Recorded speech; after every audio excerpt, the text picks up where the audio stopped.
ሰላም ጤና ይስጥልኝ። ይህ ኤርሚያስ ሄልዝ ቲዩብ ነው። እኔ ደግሞ ኤርሚያስ አያናው ነኝ። ይህ ቻናል እጅግ ጠቃሚ የሆኑ ጤናና ከጤና ጋር ተያያዥነት ያላቸውን መረጃዎች ወደ እናንተ ያደርሳል። ታዲያ እናንተ ደግሞ እንዲህ አይነት መረጃ ለብዙ ሰው እንዲደርስ ሰብስክራይብ፣ ላይክ፣ ሼር፣ ኮሜንት እንድታደርጉ መልካም ትብብራችሁን በአክብሮት ጠይቃለሁ። በአንድነትና በአብሮነት ጤናማ ህዝብና ሀገርን ገንባ። ጤናችን በእጃችን ነው። ጤናችንን ጠብቅ መልእክቴ ነው። ዛሬ የምናየው እጅግ በጣም ወሳኝ የሆነ ርዕስ በህብረተሰቡ ላይ ትልቅ ችግር እየፈጠረ ያለ በጣም የተለመደና አብዛኛውን የህብረተሰብ ክፍል ላይ የጤና መታወክን እያመጣ ያለ ነገር ግን መከላከል የምንችለው የበሽታ አይነት ሲሆን ይህም የሳምባ ምች በሽታ ነው። የሳምባ ምች በሽታ እንግዲህ እንደተናገርኩት መከላከል የምንችለው የበሽታ አይነት ነው። በቆይታችን የምናየው የሳምባ ምች ማለት ምን ማለት ነው የሚለውን እናያለን። የሳምባ ምች በሽታ መንስኤዎቹ ምን ምን ናቸው፣ እንዲሁም ምልክቶቹስ የሚለውንም እናያለን። ከዚህ በተጨማሪ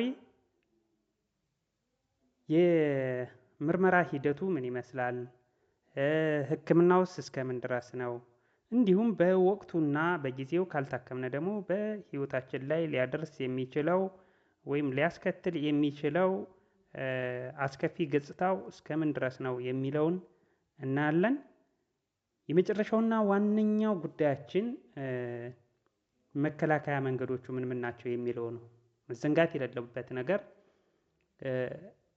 እንደዚህ አይነት በሽታዎችን መከላከል የምንችላቸውን በሽታዎች በዋነኝነት ማወቅና መረዳት ያለብን መከላከያ መንገዶቹን ነው። መከላከያ መንገዶቹን በደንብ ጥንቅቅ አድርገን ካወቅነ ከብዙ እንግልት እንተርፋለን። ካላስፈላጊ ወጪ ህይወትን ከማመሰቃቀልና ከሌሎችም አላስፈላጊ ጉዳዮች ራሳችን እንጠብቃለን። ስለዚህ መከላከያ መንገዶቹ ላይ በደንብ የምናይ ይሆናል። እንግዲህ በቆይታችን እነዚህን ጉዳዮች እናያለን። እናንተ ደግሞ ሰብስክራይብ፣ ላይክ፣ ሼር፣ ኮሜንት እያደረጋችሁ እስከ ቪዲዮ መጨረሻ እንድትከታተሉኝ በአክብሮት ጋብዣችኋለሁ። እንግዲህ የሳምባ ምች በሽታ ማለት ምን ማለት ነው ስንል የሳምባ ምች በሽታ ማለት የሳምባ መመረዝ፣ መመርቀዝ ወይም ደግሞ መቆጣት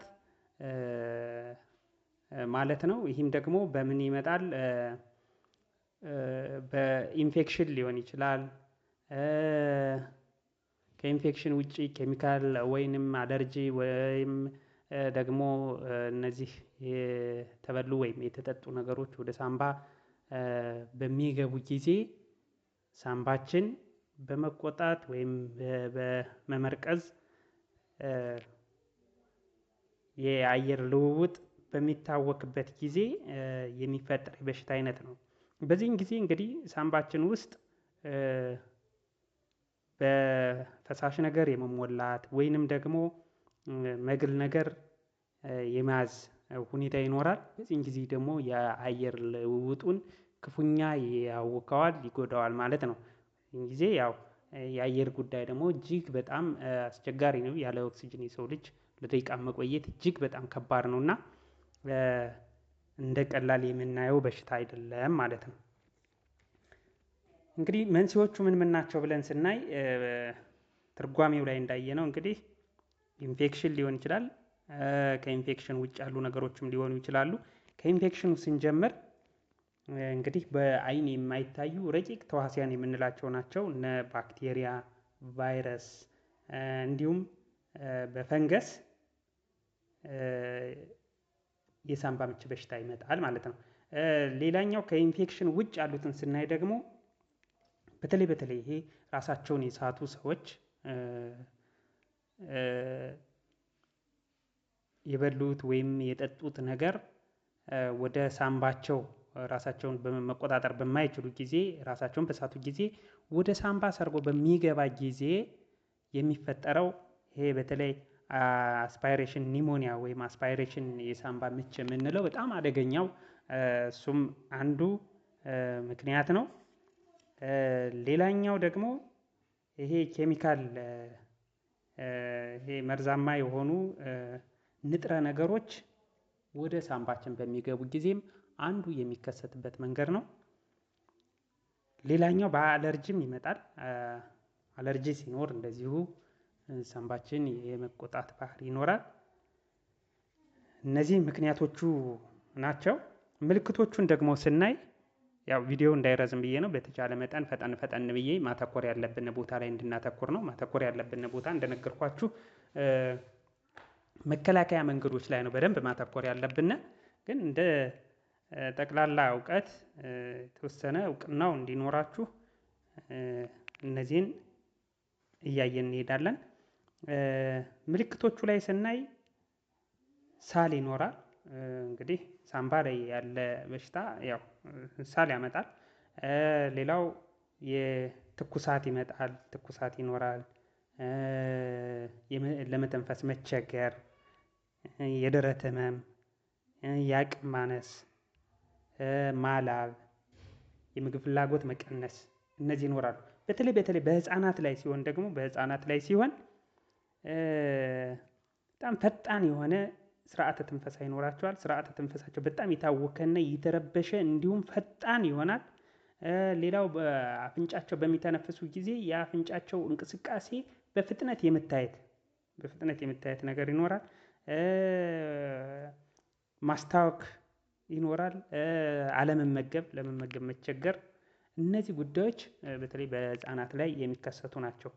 እንግዲህ የትኛውን የእድሜ ክልል ነው በጣም ሊያጠብቅ የሚችለውና ይሄ በሽታ ብዙውን ጊዜ የሚከሰት ብለን ካየን ደግሞ ብዙውን ጊዜ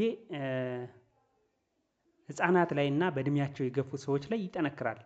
ለምን ሲባል ህፃናት ላይ ገና በሽታ የመከላከል አቅማቸው ስላልጠነከረ፣ በእድሜ የገፉ ሰዎች ላይ ደግሞ በሽታ የመከላከል አቅማቸው ዝቅ እያለ ስለሚሄድ እነዚህ የእድሜ ክልሎች ላይ እጅግ በጣም ይበረታልና ያ አቅምንም እያየ ነው። ብዙውን ጊዜ እነዚህ ኢንፌክሽን ሌላ እነዚህ መከላከል የምንችላቸው በሽታዎች በተለይ አቅምን እያዩ ስለሆነ የሚመጡ እነዚህ የእድሜ ክልሎች ላይ ትንሽ በርታ ይላሉ።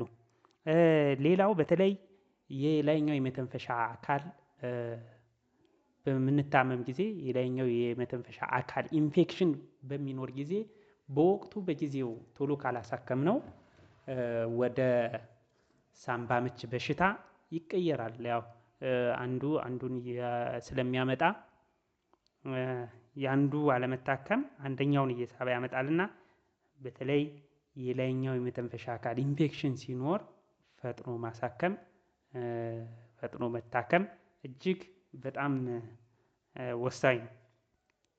ከዛ ውጪ የምርመራ ሂደቶችን ስናያቸው እነዚህ ምልክቶች ሲታዩ ከላይ የጠቀስናቸው ምልክቶች ሲታዩ እንግዲህ በተጨማሪ ለማረጋገጥ ራጅ እንነሳለን፣ የደም ምርመራ ይኖራል፣ እንዲሁም የአክታ ካልቸርም ይሰራልና መሆን አለመሆኑ በዚህ ይረጋገጣል ማለት ነው።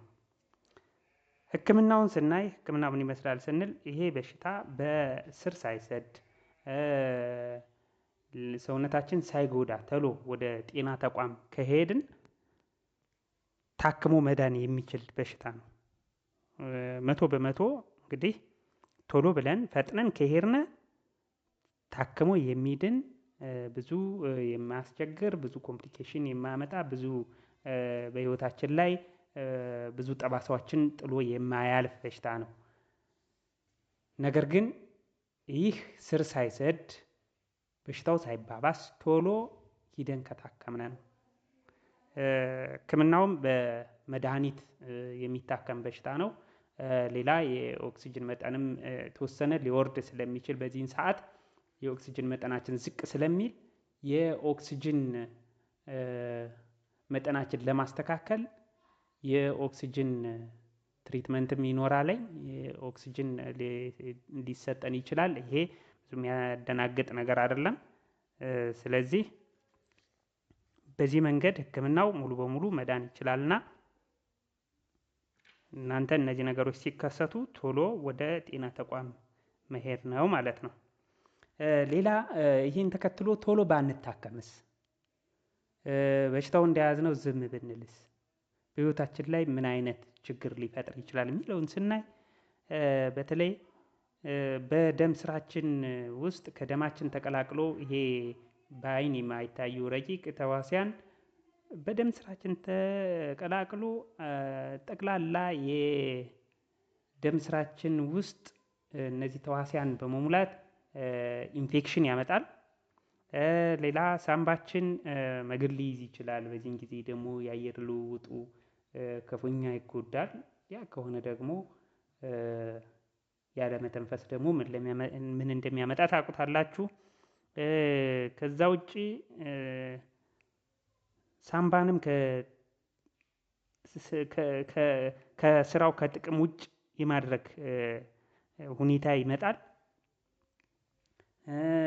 የመተንፈሻ አካላት ይጎዳሉ። ይሄ ኢንፌክሽን ሌሎችንም በመዛመት ሊያጠቃ ይችላል። የኩላሊት በሽታን ያመጣል። እንዲሁም የልብ በሽታን ያመጣል። ኢንፌክሽን ስለሚዛመት ከአንዱ ወደ አንዱ እጅግ በጣም ጥንቃቄ ያስፈልጋል። ብሎም ከዚህ አልፎ እስከ ህይወት መገበር ድረስ ሊደረስ ይችላል። እስከ ሞት ሊያደርስ ይችላል ማለት ነው። ይህ በሽታ በወቅቱና በጊዜው ካልታከመ እንግዲህ በዋነኝነት የምናየው መከላከያ መንገዶቹ ምን ናቸው? እንግዲህ የሳምባ ምች በሽታ መከላከያዎቹ ምን ናቸው? መከላከል እንችላለን ወይ ነው? አዎ መከላከል እንችላለን። ከመከላከያ መንገዶች ስናይ ከመከላከያ መንገዶች ውስጥ የመጀመሪያውና ዋናው ክትባት ነው። በተለይ ህፃናትን እንግዲህ ህፃናት ላይና በእድሜ የገፉ ሰዎች ላይ ትንሽ በሽታው ጠንከር እንደሚል ነግሬያችኋለሁ። ስለዚህ ክትባት ህፃናት ላይ አንድም ክትባት ሊያልፋቸው አይገባም። አንድም ክትባት ተከታትላችሁ ምንም አይነት ክትባት ቢመጣ ተከታትላችሁ ማስከተብ መቻል አለባችሁ። አሁን በተለይ ክትባት እጅግ በጣም እየዘመነ መጥቷል። ቤታችን ድረስ እየመጣ ስለሆነ ክትባት እንደ አንድ ትልቅ እድል መወሰድ አለበት። ተከታትለን ማስከተብ አለብን። ለምሳሌ እንዳው ጥቂቶቹን እንኳን ብንጠቅስ ከክትባቶች ውስጥ የኮሮና በሽታ ክትባት አለ፣ የኢንፍሉዌንዛ በሽታ ክትባት አለ፣ የኩፍኝ የትክትክ በሽታዎች ክትባት አለ። እነዚህንና መሰል ነገሮችን ስናስከትብ እንግዲህ እንደተነጋገርነው አንዱ አንዱን እየወለደ ነው የሚመጣው። አንዱ አንዱን እየሳበ አንዱን እየተዛመተ ኢንፌክሽን ስለሆነ አንዱ የሰውነታችን አካል ሲጎዳ ወደ ሌላኛው እያዛመተ ስለሚመጣ በዚህም አጋጣሚ የሳምባ ምች ስለሚመጣ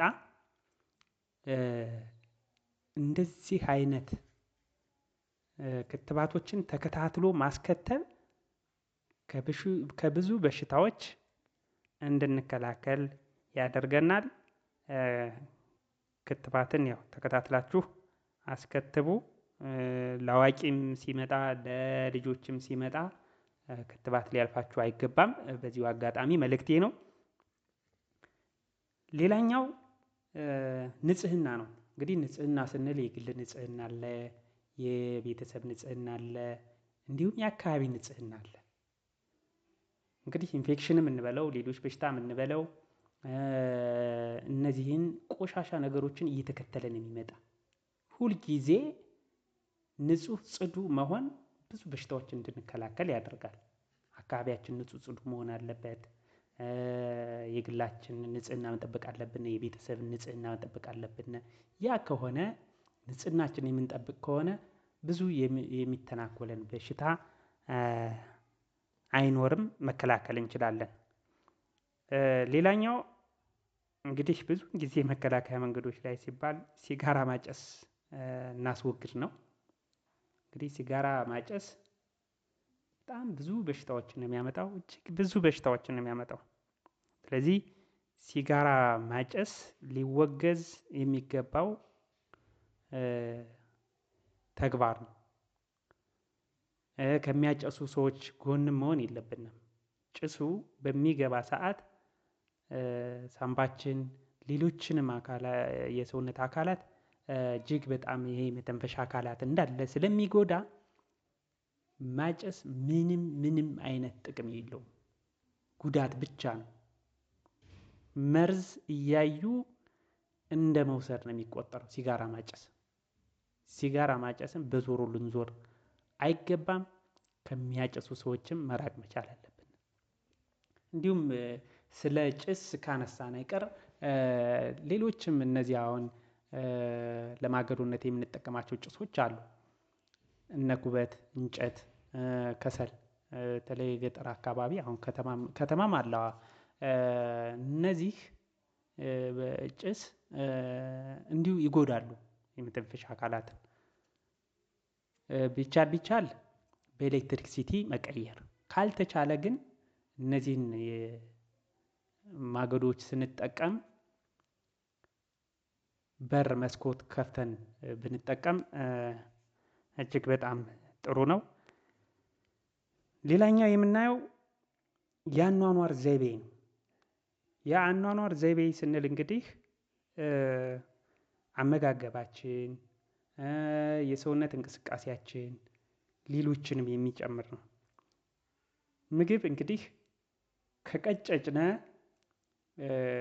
ሰውነታችን ከሚያስፈልገው በታች ምንመገብ ከሆነ በምግብ መቀንጨር ይመጣል። ይሄ ደግሞ ለኢንፌክሽን ያጋልጣል። ከልክ በላይ ደግሞ ዝም ብለን ቁጭ ብለን የሰውነት እንቅስቃሴ ሳናረግ ሌላም ነገር ሳናረግ ቁጭ ብለን እነዚህ ፕሮቲን ያላቸውን በተለይ የእንስሳት ተዋጽኦ የሆኑ ምግቦችን አዘውትረን እየተመገብን ነገር ግን ዝም ብለን ቁጭ ምንል ከሆነ ደግሞ ክብደት እየጨመረ ይመጣል። አላስፈላጊ ውፍረት ይመጣል። እነዚህ ደግሞ ስኳር፣ ግፊት፣ ሌላም ሊያመጡ ይችላሉ። ስለዚህ ምግብ ከመድኃኒትም በላይ ነው። እየተመጠነ ደረጃውን የጠበቀ መሆን መቻል አለበት። ከልክ በላይ መሆን የለበትም፣ ከልክ በታችም መሆን የለበትም። ስለዚህ አመጋገብ እጅግ በጣም ወሳኝ ነው። ለዛ ነው ጤናችን በእጃችን ነው የምንለው። ለጤናችን ማሰብ መቻል አለብን። ለጤናችን የምናረጋቸውን ነገሮች አስበንበት መሆን አለበት የምንለው ለዛ ነው። የምንበላው፣ የምንጠጣው፣ የምናደርገው ነገር በጤናችን ላይ ትልቅ ተጽዕኖ አለው። ስለዚህ ሰውነታችን ከሚያስፈልገው በታች መመገብ የለብንም። ሰውነታችን ከሚያስፈልገው በታች ሆኖ ደግሞ ስብ እየተጠራቀመ የደም ቧንቧዎችን እያጠበበ ሌላም ነገር እያመጣ ምናምን መሆንም የለበትም። ለሁሉም ልክ አለው። ልኩን፣ ስታንዳርዱን፣ መጠኑን የጠበቀ መሆን መቻል አለበት። አንዱ ነው። ሌላኛው እዚህ ከአኗኗር ዘይቤ ጋር ተያይዞ የምናነሳው ነገር የአካል ብቃት እንቅስቃሴ ነው። የሰው ልጅ የተፈጠረው ለመስራት ነው። ስራ መስራት፣ መንቀሳቀስ ለጤና እጅግ ወሳኝ ነው። የምንሰራው ስራ በተለይ የሚያንቀሳቅስ የስራ አይነት ቢሆን ጥሩ ነው። አጋጣሚ ሆኖ ደግሞ የስራችን ባህሪ ቢሮ ላይ ቁጭ ብለን ብዙ የሰውነት እንቅስቃሴ የሌለው ተቀምጠን የምንሰራው ከሆነ ስፖርት መስራት መቻል አለብን። ስፖርት የግድ ነው። በቃ ስፖርት ካልሰራን በጤናችን ላይ የሆነ እክል እየፈጠርነ እየፈረድንበት ነው ማለት ነው። ስለዚህ ስፖርት ተጠንቶ ያላለቀ በጣም ብዙ ለጤና ጠቃሚ የሆኑ ነገሮች አሉትና ስፖርት እንደ ቀላል የሚታይ መከላከያ መንገድ አይደለም፣ ከዚህ በላይ ነው እና ስፖርት የዘወትር ተግባራችን ሊሆን ይገባል። የምናዘወትረው ጉዳይ ሊሆን ይችላል። እንጆይ የምናረግበት፣ የምንዝናናበት ሊሆን ይገባል። ስፖርት እዛ ባህላችን ማድረግ መቻል አለብን። ሌላኛው እንግዲህ በተለይ ይሄ አስፓይሬሽን የሚባለው የበላነው ምግብ ወይንም ደግሞ የጠጣነው ነገር ወደ እንትናችን ራሱን ስቶ የወደቀ ሰው ወደ ሳምባው እንዳይሄድ እንደዚህ ራሱን የሳተ ሰው ስታገኙ በአጋጣሚ የምታደርጉት ምንድን ነው? በጎኑ ማስተኛት ነው። በጀርባው እንዳይተኛ በጎኑ ማስተኛት። የሚወጣ ከሆነ ወደ ውጭ እንዲወጣ ወደ ሳምባ እንዳይሄድ ይህን በጎን ማስተኛት እጅግ በጣም ወሳኝ ጠቃሚ ነው። ይህን አስፓይሬሽን የሳምባ ምች በሽታን ለመከላከል በጎን በኩል ራሱን የሳተ ሰው ስታገኙ በጎን በኩል ወይም ደግሞ የሚቀመጥ እንትን ትራስ አድርጋችሁ ከፍ አድርጋችሁ እንትን ማለት የሚችል ከሆነ በዛ መንገድ ይትቅር፣ ግን በጎኑ በኩል እንዲተኛ ማድረግ ነው። በጀርባው እንዳታስተኙ። ይሄ በጣም ወሳኝ ነው። ችላ ልንለው አይገባም። ሌላው እንግዲህ በሽታው የሳምባ ምች ነው ተብሎ የሳምባ ምች በሽታ ነው ተብሎ ከተረጋገጠ በኋላ ለምንጀምረው መድኃኒት ለ7 ቀን ሊሆን ይችላል፣ ከዛ በላይም ሊሆን ይችላል። በትክክል በደንብ መውሰድ መቻል አለብን። መድኃኒቱ እስከሚያልቅ በተባልንበት ሰዓት ጤና ባለሙያ ባዘዘን በነገረን ልክ በጥንቃቄ መውሰድ አለብን። ያ ከሆነ ሙሉ በሙሉ በሽታው ይድናል ማለት ነው። እኒህና ሌሎችን ነገሮች ካደረግን፣ እነዚህን መከላከያ መንገዶች በደንብ ተግባራዊ ካደረግን የሳምባ ምች በሽታን መከላከል እንችላለን። እንግዲህ ጤናችን በእጃችን ነው። ጤናችንን እንጠብቅ። ስላዳመጣችሁኝ እጅግ በጣም አመሰግናለሁ። በድጋሚ ሰብስክራይብ፣ ላይክ፣ ሼር፣ ኮሜንት ማድረግ እንዳትረሱ። አመሰግናለሁ። ሰላም ሁኑ። ሰላማችሁ ይብዛ።